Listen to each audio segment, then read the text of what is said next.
Hello, my dear aspirants. Uh, Today we'll be discussing a topic which is very important with respect to GATE exam. This is obviously a theoretical topic, that is toxic constituents.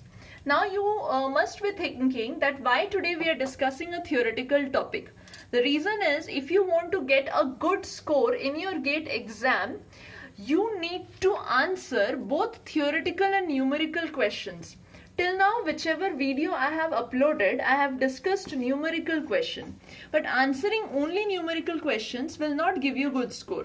So to get a good score, we will be handling both theoretical and numerical question.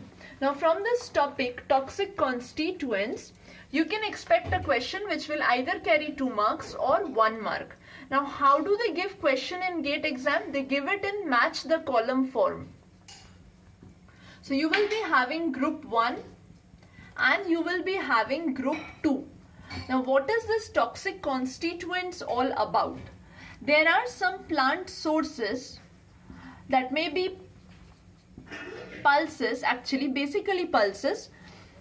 So there are some plant sources which include pulses mainly, in which some constituents are present which are harmful for body, which are harmful for human consumption, or rather I should say which are toxic for human consumption. That means if we consume them beyond the safer limit, they will cause some or other diseases.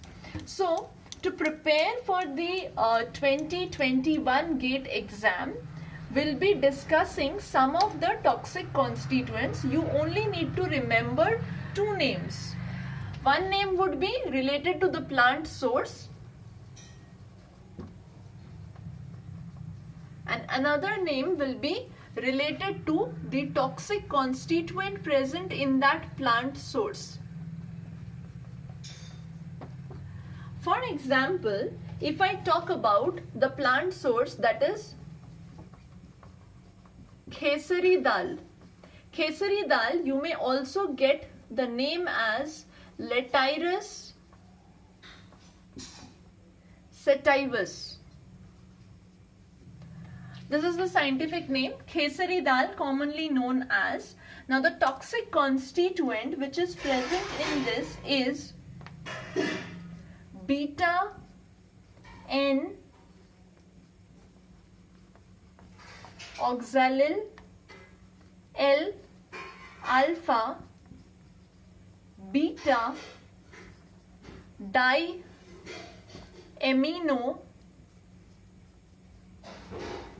propionic acid. Okay, or else you will get in your option BOAA, that is beta N oxallyl amino L alanine. Okay, so you have to remember only 2 things. One is, if you get in your option Khesari dal in group 1 and you have been asked to match it with group 2, the names which are present in group 2, either look for this name beta N oxallyl L alpha beta diamino propionic acid, or look for this name BOAA. This is most common. BOAA is beta N oxallyl amino L alanine, ALANINE. Now how do they work? This basically causes, this toxic constituent, it causes nervous disease in human beings. Now what is that nervous disease? It cripples man. That means paralysis may occur. So this is the toxic constituent present in Khesari dal. This was the first one. This type of question comes every year in GATE exam. If you compare questions of the last 10 years, you'll be getting questions based on this particular topic. Next, the plant source is faba beans. The disease they cause is basically favism. Favism means hemolytic anemia occurs. If we consume faba beans, hemolytic anemia occurs. Now, how do that hemolytic anemia occurs? Because of the presence of a toxic constituent. Now what is that toxic constituent? You may get in your option vicin, covicin. Another one is DOPA. Now what is this DOPA? Dihydroxy phenyl alanine. Okay, so you may get three names. Either you will get in your option vicin or covicin or DOPA. Now this DOPA is dihydroxy phenyl alanine. So where these toxic constituents are present? They are present in faba beans. This is the second one. Believe me, this topic is very easy. If you just remember the names, you will easily get 2 marks. The third one is plant source is cotton seeds. Cotton seeds, and the toxic constituent which is present in this cotton seeds is gossypol. This is very important. The first one which I said, Lathyrus sativus, that is important. Cotton seeds is also important. In between I said faba beans, that is also important. I'll say a few more names and I'll go on saying which one is more important. So cotton seeds is the plant source and the toxic constituent present is gossypol. Now next we have is plant source is rajma. Rajma, not rajma exactly, the green pod shells of rajma. Green pod shells of rajma. Okay. Now in the green pod shells of rajma, what happens is cyanide is present. Rather I should say it is cyanogenic glycoside. So in your option you can get either names. Either you'll get cyanide or you will get cyanogenic glycoside. Green pod shells of rajma, whenever we consume them, what happens is due to hydrolysis occurs. Hydrolysis of this glycoside occurs, which is present in the enzyme beta glucosidase, and hydrogen cyanide is released. What is released in our body is hydrogen cyanide. So if in your option you get hydrogen cyanide as your option, then what will be the answer? Green pod shells of rajma.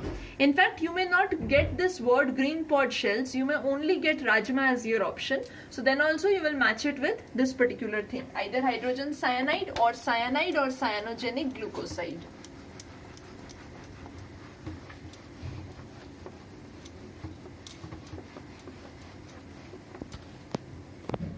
Next one is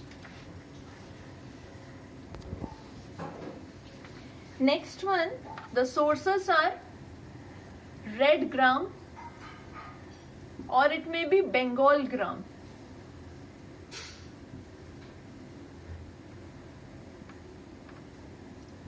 Cowpea.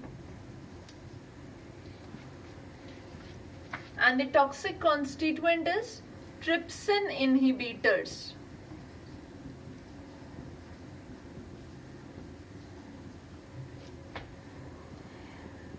Trypsin inhibitors, these are basically proteins. Okay, how do they work? They work by inhibiting the activity of trypsin. As you can realize by the name, trypsin inhibitors, that means they will inhibit the activity of trypsin.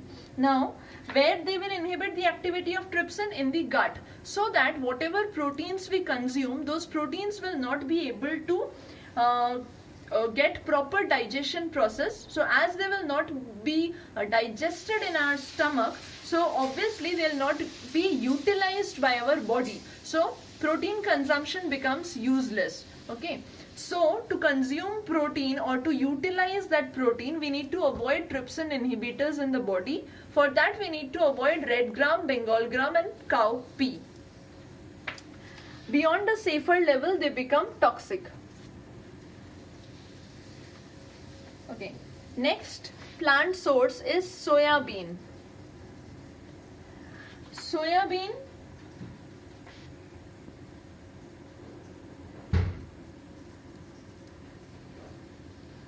the toxic constituent is hemagglutinin, or you may get in your option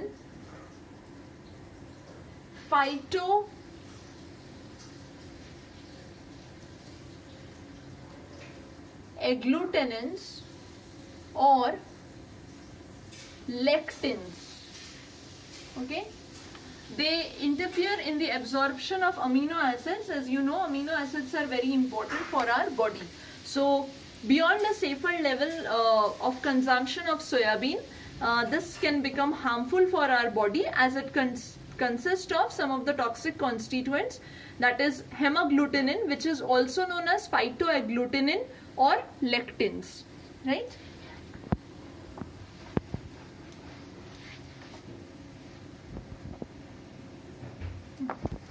Next, we have three more